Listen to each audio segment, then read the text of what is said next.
J'ai des ciseaux quelque part. On va aller.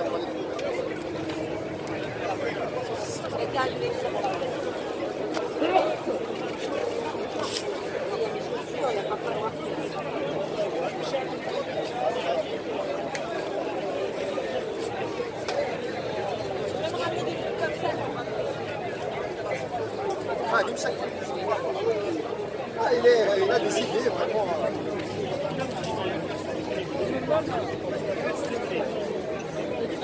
C'est bien, la communauté algérienne elle s'organise. Elle s'organise dans la diaspora.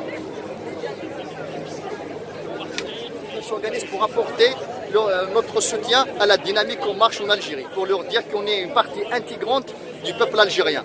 Et on est là pour exprimer notre colère, notre ras-le-bol vis-à-vis de la situation en Algérie, de dire que ces gens-là qui ont confisqué l'indépendance depuis 1962, qui ont travaillé contre la volonté du peuple, et il est temps qu'ils s'en aillent, qu'ils laissent la place pour cette jeunesse, pour ce peuple qui a exprimé une maturité politique assez importante, assez conséquente, une force effervescente dans toutes les couches sociales de la société, et que le changement aujourd'hui est irréversible. Et que toutes les manœuvres du pouvoir, tous les mensonges qui essaient un peu de faire pour dévier l'attention, pour récupérer le mouvement, pour le casser, l'étouffer de l'intérieur, c'est des tentatives vaines. Parce qu'il y a une maturité politique extraordinaire et qu'il y a une métamorphose du peuple algérien. On a vu les Algériens qui se sont mobilisés de manière pacifique, dans l'unité, dans la pluralité, dans le respect, pour faire valoir leurs revendications, pour faire entendre leur voix et recouvrir leur droit à l'autodétermination, à décider eux-mêmes. Seul le peuple est maître de son destin. Et que cette voix, cet élan extraordinaire, il a impacté positivement toute la diaspora partout dans le monde. Aujourd'hui, les Algériens ils sont unis pour provoquer un changement radical en dehors du système, en dehors des appareils du système, en dehors de la clientèle du pouvoir. Un changement radical de la manière de gouvernance.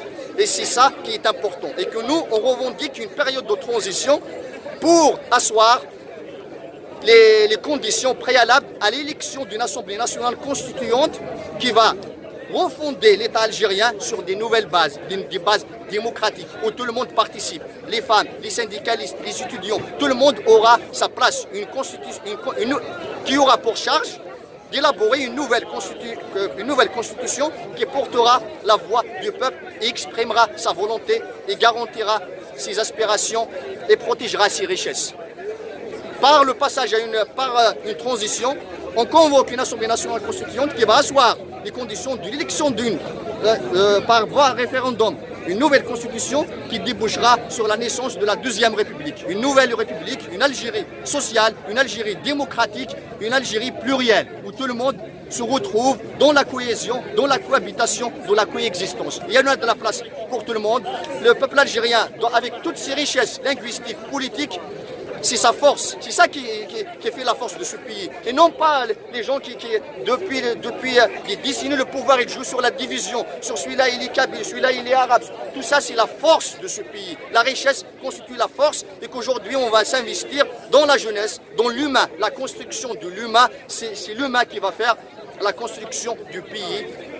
Un pays démocratique sur les bases consensuelles, les bases de la tolérance, de la solidarité, du partage, le socle de l'état de droit, l'alternance politique, la liberté de la presse, l'indépendance de la justice, la séparation des pouvoirs, la reconnaissance des contre-pouvoirs, les droits des femmes, l'égalité républicaine en droit et en devoir, les libertés individuelles et collectives et la transparence des élections. C'est ça le socle d'un État démocratique. Donc aujourd'hui, on fait appel à tous les Algériens de maintenir la mobilisation, de rester pacifiques, unis, solidaires et soudés autour de la revendication phare, un changement démocratique radical du système de gouvernance en Algérie et l'instauration d'un État démocratique, d'une république authentique, d'une démocratie authentique aussi, qui assoira les conditions de l'avènement de la deuxième République.